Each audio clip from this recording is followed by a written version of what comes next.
Day 6. Today, we go deeper into the model tree, the feature history of your design. Understanding this is what separates people who fight FreeCAD from people who master it. Open yesterday's Boolean practice file. Look at the model tree on the left. Every object you create is logged here in order.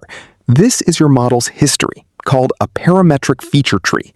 The most powerful thing about it, you can go back and change any step, and all the steps that follow will automatically update. Click on the box in the tree. In the Properties panel, change its length. Watch, the fuse or cut object above it updates automatically. That's parametric modeling at work. Double-click any object in the tree to edit it. For a box, this opens the placement dialog. For a sketch, it reopens the sketcher. For a pad, it lets you change the extrusion distance. Right-click any object for options.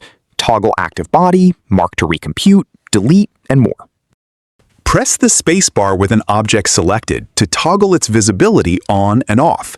This is essential when working with complex models. Hide objects you don't need to see right now. Let's talk about saving. FreeCAD's .fcstd format saves everything. Your full feature history, all parameters, all sketches. Build a habit. Save every 10 minutes. Use meaningful file names, bracket V1, bracket V2. If something goes wrong, you can always go back. Go to Edit, Preferences, General, Document, and enable Automatically Save the document every X minutes. Set it to 5. This is your safety net. The model tree is your project's memory.